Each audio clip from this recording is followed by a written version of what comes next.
ఉత్సవం సినిమా పేరు, దర్శకుడు అర్జున్ సాయి. ఇక్కడ ముఖ్యంగా నేను ఈ ఫంక్షన్కి రావడానికి ప్రథమమైన కారణం ఏంటంటే, నాకు నటులన్నా, నట జీవితం అన్నా, నట జీవితం తెర వెనుక పడుతున్నటువంటి నటుల కష్టాలన్నా ఎక్కడో చిన్న అటాచ్మెంట్ అండ్ ఎమోషనల్ ఫీలింగ్.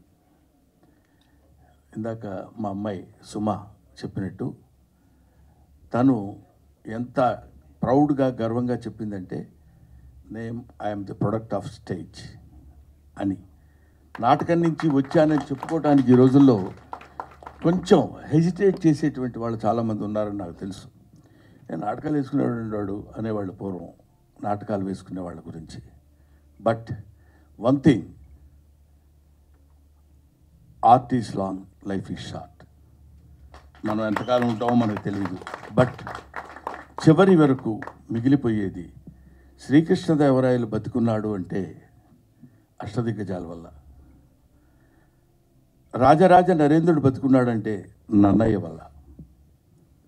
ఇలా మహానుభావులందరూ, మహారాజులు బతికున్నారు అంటే వాళ్ళు పెంచి పోషించినటువంటి కళలు, కళాకారులు, కవుల వల్ల.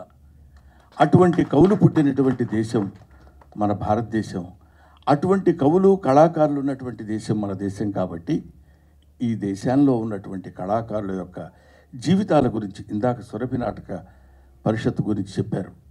వాళ్ళు just they dedicated they life for the sake of stage. రంగస్థలం కోసం, రంగస్థలం మీదనే తండ్రి కొడుకులు వాళ్ళే, రాముడు రావణాసురుడు వాళ్ళే, అన్ని రకాలైనటువంటి విభిన్నమైన పాత్రల్ని పోషించి అలా అలా అలా చేతిలో పట్టుకుని ఆ వెలిగిపోతున్నట్టు ఆరిపోవటానికి సిద్ధంగా ఉన్నటువంటి రంగస్థలాన్ని ఇవాల్టి వరకు వెలిగిస్తూనే ఉన్నటువంటి ఆ మహనీయ కళాకారుల యొక్క హృదయాలకి శిరస్సు వంచి పాదాభివందన చేస్తున్నారు. అది కళాకారుల వరకు సంబంధించింది. ఇందాక మిత్రుడు లక్ష్మీ భూపాల్ చెప్తూ ఒక మాట అన్నారు.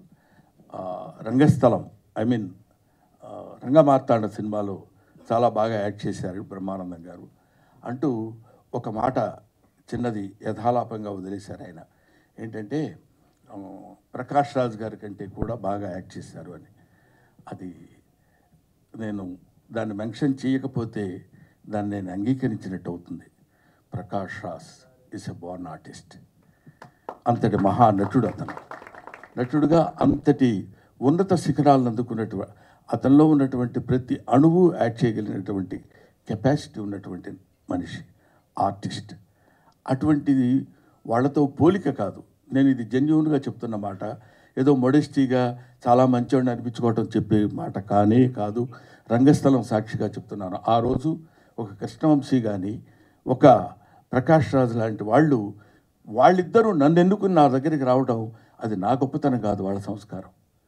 వీడి దగ్గర ఈ టాలెంట్ ఉంది అని వాడిని పట్టుకుని తీసుకొచ్చి నన్ను అలా పెట్టి మౌల్డ్ చేసి చూపించినటువంటి విధానంలో, అఫ్కోర్స్ అలా అని నేను చేతగాని ఆర్టిస్ట్నే కాదు, I got my own talent as an artist. కానీ దాన్ని పైకి ఎలివేట్ చూపించగలిగినటువంటి వాళ్ళు.